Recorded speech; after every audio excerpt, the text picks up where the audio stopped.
దేవునికి సంఘం నా ప్రత్యేకమైన వందనాలు తెలియజేసుకుంటాము. దీనిలో గారు చెప్పిన వాక్యాన్ని బట్టి, అలాగే దీనిలో చెప్పిన సాక్ష్యాన్ని బట్టి దేవునికి నేను పొందుతున్నాను.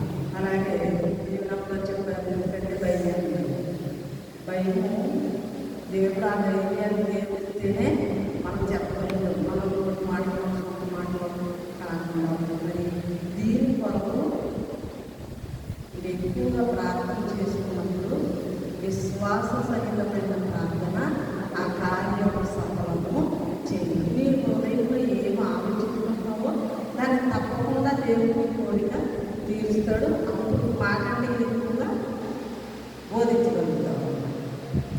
దేవుడికి మళ్ళీ కలుగుతున్నాగా లోకాసు వార్త 18వ అధ్యాయం 8వ వచనం.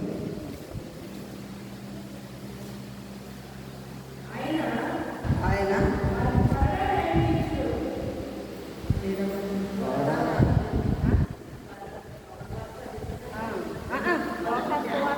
లోకాసు వార్త 18వ అధ్యాయం 8వ వచనం. ఆయన వారికి త్వరగా న్యాయం తీర్చును. వాణి విషయమే కదా ఆయన దీర్ఘశాంతం చూపుతున్నాడు. మీతో చెబుతున్నాను. మనుష్య కుమారుడు వచ్చినప్పుడు ఆయన భూమి మీద విశ్వాసం పొందును. అది మన అవసరం. విశ్వాసంతో ఏ ప్రార్థన చేసినా ఫలిస్తారు. చిన్న ప్రార్థన చేసుకుని మహాపరిశుద్ధుడా మహానుభుడైన స్తోత్రాలు తండ్రి, కృపగల దేవుడు నాయన.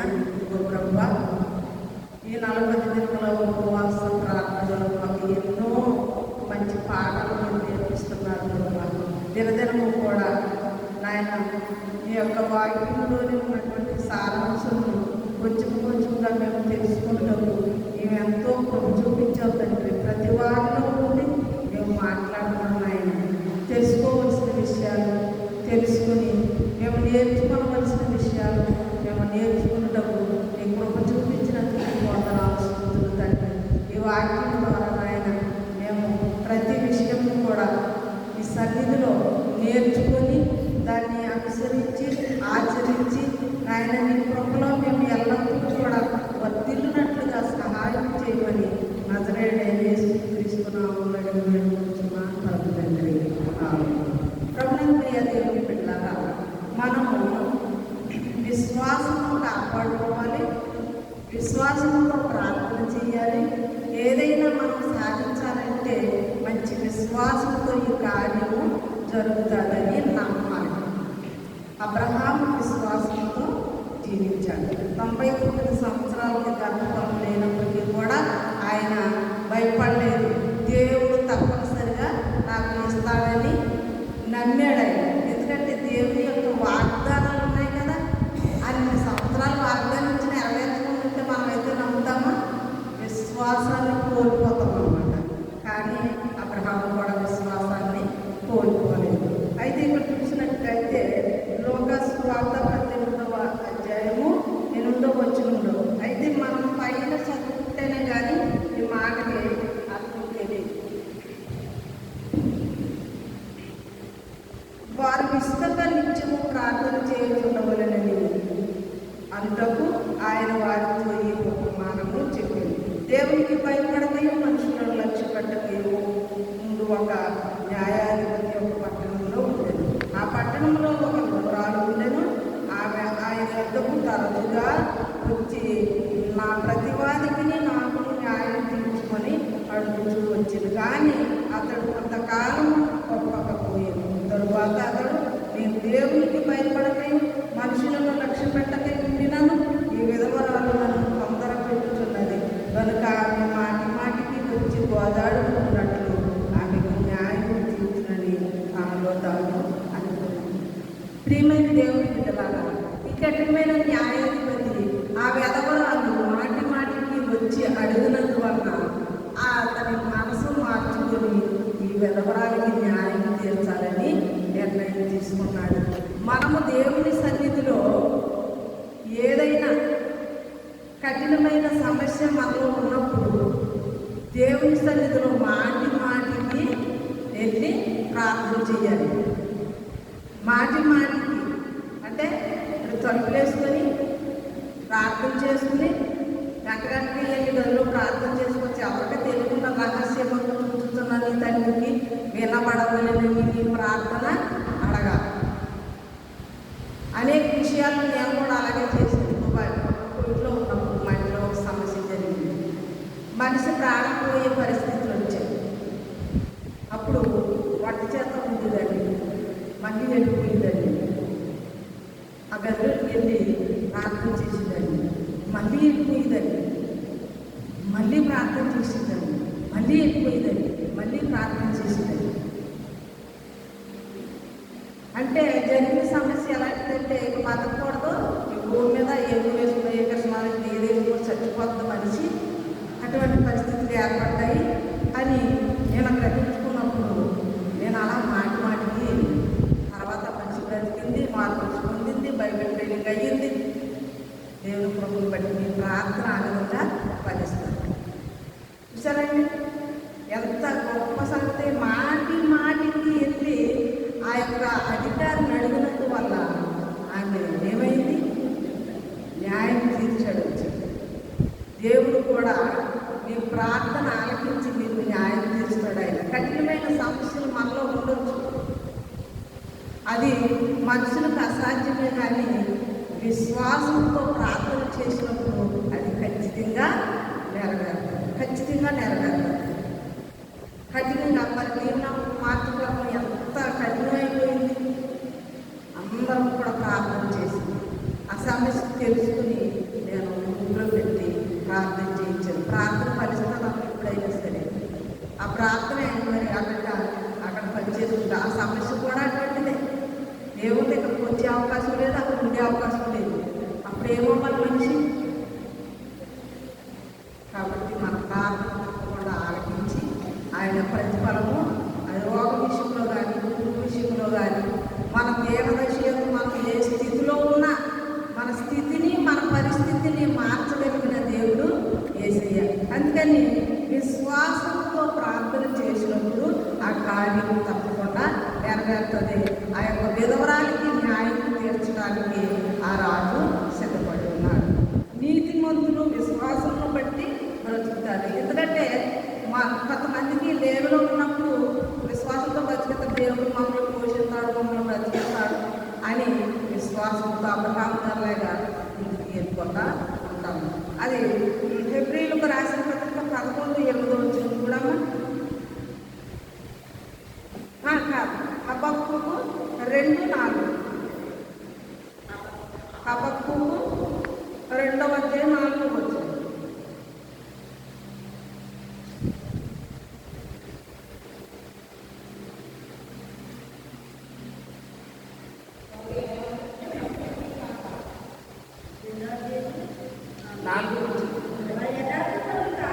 వారు యథార్థపరులు కాక తమలో తాము అతిశయపడుతురు. అయితే నీతిమంతుడు విశ్వాసం మూలముగా బ్రతుకును. మళ్ళీ చదువుతున్నా. వారు యథార్థపరులు కాక తమలో తాము అతిశయపడుతురు. అంటే యథార్థత వారిలో లేనప్పుడు మేమే నీతిమంతులము అని అతిశయపడతారంట. అంటే వారిలో కొంచెమైనా కూడా యథార్థత ఉండకపోయినప్పటికీ కూడా మేమే యథార్థవంతులము, మేమే నీతిమంతులము అని అంటూ ఉంటారు. అలాగని జీవిస్తూ ఉంటారు. అది జీవపుటము. అంటే బ్రతికే జీవిత ప్రయాణంలో జీవపుటంలో ఎక్కువగా మనలో ఉన్నారు. కాబట్టి నీతిమంతులు దేని బట్టి అంటామా? నీతిమంతులు విశ్వాసం బట్టి జీవిస్తారు. విశ్వాసం అంటే ఇక్కడ మన విశ్వాసం బలముగా ఉండాలి. ఎదుటివాడు బాగున్నాను, మేము బాగోలేదు అన్న అతిశయం మనలో ఉండకూడదు. ఇవాళ కాకపోతే రేపైనా మేము కూడా వారిలాగా ఉండగలుగుతాము అని విశ్వాసంతో మనము జీవించాలి. దేవుడు అందరికీ తీర్చేవాడు ఆయన, న్యాయాధిపతి, అందరి కొరకు మరణమయ్యాడు ఆయన, అందరినీ కూడా ప్రేమించే దేవుడు కనుక ప్రతి వారికి కూడా విశ్వాస సహితమైన ప్రార్థన ఆ రోగిని స్వస్థపరచునంటే ఎవరి కోసమైనా మనం ప్రార్థన చేసినప్పుడు, మన పట్టుదలతో ప్రార్థన చేసినప్పుడు ఖచ్చితంగా ఇతరులకు స్వస్థత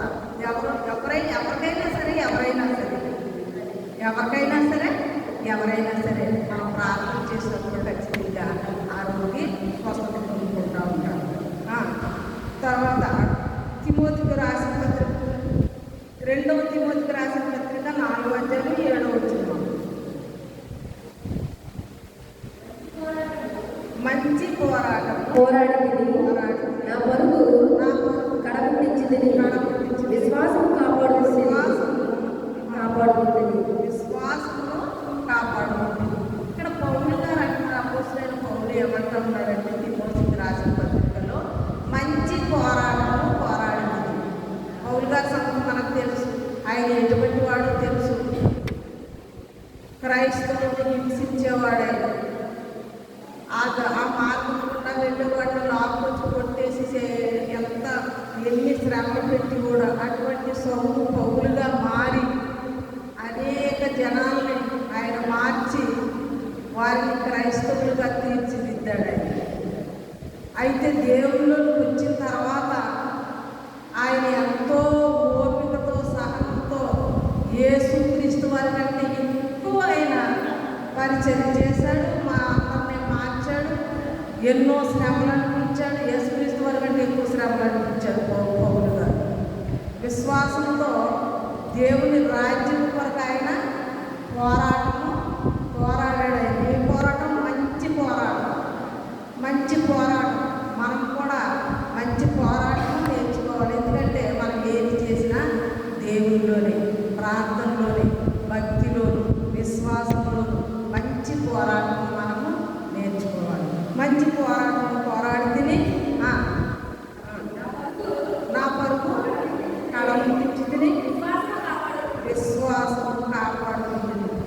మనము మారు మనసు పొందిన తర్వాత, దేవుళ్ళలోకి వచ్చేసిన తర్వాత మన జీవిత ప్రయాణంలో విశ్వాసంలోకి రావడం ఒక వంతు అయితే, విశ్వాసాన్ని కాపాడడం చాలా కష్టం.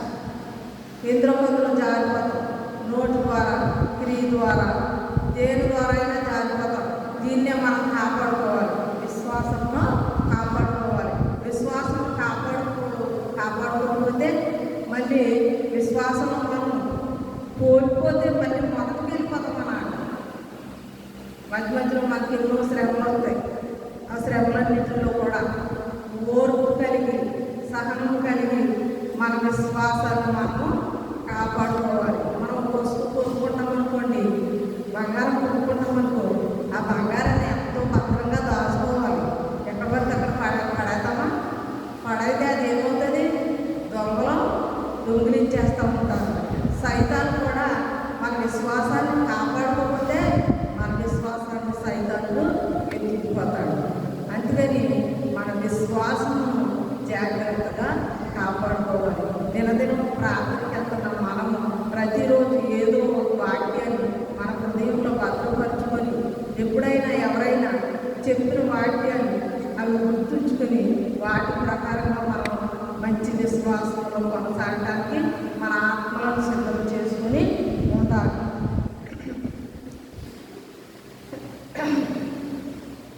మత్తయి సువార్త 14వ అధ్యాయం 28వ వచనం చూడగా,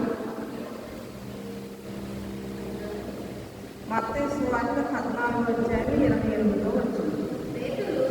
పేతురు అవ్వా ఇవైతే ఏళ్ళ మీద నడుచుకున్నావు, ఎంతకు వచ్చుటకు నాకు సెలవుమని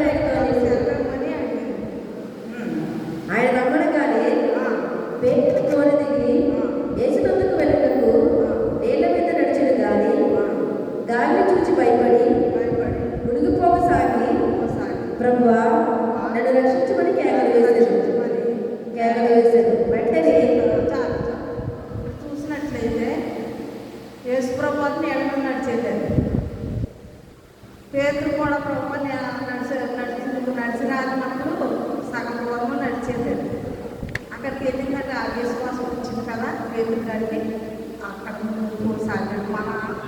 విశ్వాసంలో కూడా మన భక్తి జీవితంలో కూడా అవిశ్వాసం ఉంటే మనం ఏం చేద్దామంటే పడిపోతాం.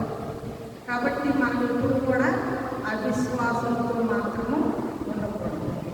కాబట్టి ప్రియమైన దేవుని బిడ్డలారా, విశ్వాసంతో మనం ఉన్నప్పుడైతే యేసు ప్రభు వారితో సమానంగా నడిచేపోయి ఏం లేదు కూడా అక్కడ విశ్వాసం వచ్చినందున ఉండిపోసాగారు. కాబట్టి మన జీవిత ప్రయాణంలో కూడా అవిశ్వాసము తెలుగు వారు దేవుని రాజ్యములకు వారసులు కాలేరు.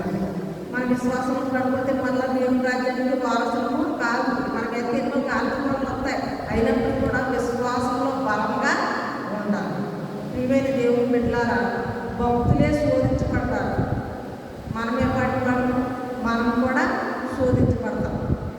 కాబట్టి ఈ శోధనలు జయించడానికి మన విశ్వాసంలో కోల్పోకుండా ఉండాలంటే దినదినము వాక్యము మనం వింటూనే ఉండాలి, చదువుతూనే ఉండాలి. అదేమో మన విశ్వాసంలో దిగజారిపో దేవుని వాక్యం చదివినప్పుడు, దేవుని వాక్యం విన్నప్పుడు, చదివిన దానికంటే ఎక్కువ వింటేనే మీరు సేవకులు వాక్యం చెప్పినప్పుడు బాగా అర్థమవుతుంది. బైబిల్ మరణంతో కూడింది, అది మనం చదివినప్పుడు అంత గ్రహించగల శక్తి మనకు ఉండదు. మీరు ఉపవాసం చదివినప్పుడు బాగా అర్థమవుతుంది. కాబట్టి సేవకులు దానిని లోతైన మరణం బయటపరుస్తూ ఉంటారు. కాబట్టి సేవకులు చెప్పినప్పుడు మనం ఖచ్చితంగా వినాలి. వాక్యం విన్నప్పుడు మన విశ్వాసంలో జారిపోవడానికి ఎంత మాత్రం కూడా అవకాశం ఉండదు. ప్రియమైన దేవుని బిడ్డలారా, ఈరోజు మనం ఏం నేర్చుకున్నాం? విశ్వాసంలో దిగజారకుండా ఉండాలని బహు బలంగా దేవుని సన్నిధిలో ప్రతిదీ కూడా విశ్వాసం ఉంటే ఇవన్నీ చెప్పడానికి సమయం అయిపోతుంది అక్కడ. కాబట్టి ఆవగిన్నంత విశ్వాసం ఉంటే ఈ చెట్టును ఆ సముద్రంలో పడమంటే పడుతుందని దేవుని వాక్యంలో యేసయ్య మనతో చెప్పారు. కాబట్టి మీరు ఎంత పెద్ద సమస్యనైన విశ్వాసంతో ప్రార్థన చేసినప్పుడు అది ఖచ్చితంగా నెరవేరుతుంది. అప్పుడు మనం దేవుని సన్నిధికి వచ్చి మన సాక్ష్యం చెప్పాలి. సాక్ష్యం చెప్పకపోతే ఎవరికి తెలుస్తుంది? నిన్ను బట్టి, నీ సాక్ష్యం బట్టి అనేక మంది మారు మనసు పొందాలి. నీవు ఒక భక్తి జీవితంలో నడుపుతున్నావు అనుకో, నీ పక్కన ఉన్నవాళ్ళు కూడా రావాలి. అయితే నీ సాక్ష్యం ఇతరులకు చెప్పినప్పుడు వారు కూడా మారు మనసు పొందారు. ఎవరైతే అనేకులను దేవుని తట్టు తిరుగుతారో వారు ఆకాశ మండలంలో జ్యోతుల వలె వెలిగించబడతారు. నీతి కిరీటం వారికి ఇవ్వబడుతుంది. కొద్ది మాటలు దేవుడికి చేస్తున్నాడు.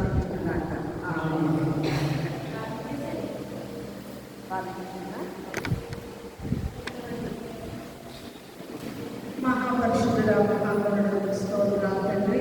హృదయకాల సమయంలో ప్రభా మేము విశ్వాసం కోల్పోకుండా ఉండినప్పుడు ఈ వాక్యం ద్వారా అనేకమైన మార్పులు మాకు బయలుపరచడానికి మీకు వందనాలు తండ్రి. దినదినం మంచి మాటలు నేర్చుకుంటానికి, విశ్వాసంలో బలపడటానికి, విశ్వాసంలో కాపాడుకుంటుంది మీ కుటుంబం అందరికీ దయచేయమని, శోధనలు జయించబడతాన్ని సెలవిచ్చావు తండ్రి. అయా దేవులకు తండ్రి, శోధనలు తప్పకుండా వస్తాయి, వాటిని జయించే శక్తిని దయచేయమని సన్నిధిలో ప్రార్థన చేయించున్నాను తండ్రి. ఇప్పుడు వచ్చిన బిడ్డలందరినీ దీవించి ఆశీర్వదించండి. మీ కుటుంబం అందరికీ అనుగ్రహించండి. ఉదయకాల సమయంలో ప్రతి ఒక్కరిని ముట్టండి, స్వస్థపరచండి. నీ ఆత్మతో నింపండి. నీ ఆత్మ అభిషేకం బిడ్డలకు దయచేసి ప్రభువా, విశ్వాసంలో, భక్తిలో మేము ఎల్లప్పుడూ కోల్పోకుండా ఉండనట్లు సహాయం చేయండి. అంతనే తీసుకున్నాము, అడిగి వేడుకుంటున్నాం పరమ తండ్రి. పరలోకమందున మా తండ్రి, నీ నామం పరిశుద్ధపరచబడుగాక, నీ రాజ్యం వచ్చుగాక, నీ చిత్తం పరలోకమందు నెరవేర్చినట్లు భూమి మీద నెరవేరుగాక. మా నామాత్మను దయచేసి మేడల ప్రార్థన చేసి వారిని క్షమించిన ప్రకారం మా ప్రార్థనను క్షమించండి. మమ్మల్ని శోధనని వీడిని తప్పించండి. రాజ్యం, బలము, శక్తి, మహిమ నిరంతరం మీకే ఉంటుందండి. ఆమేన్.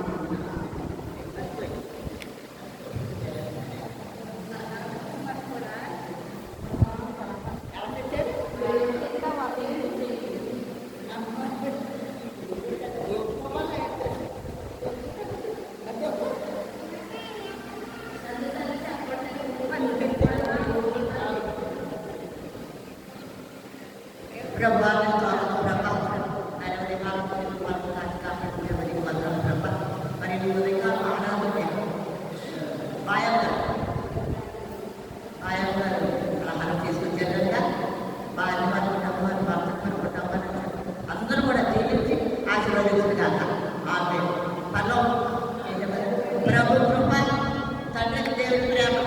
పరిశుద్ధాత్మ సహవాసం మూడు వచ్చిన మనందరికీ మన గ్రామమందరికీ మరొకడు గ్రామాందరికీ ఆయన పరిశుద్ధాత్మ సంబంధించి దీవించి ఆశీర్వదించాక ఆమె దేశానికి ప్రవేశం సంపూర్ణ విధికలుగాక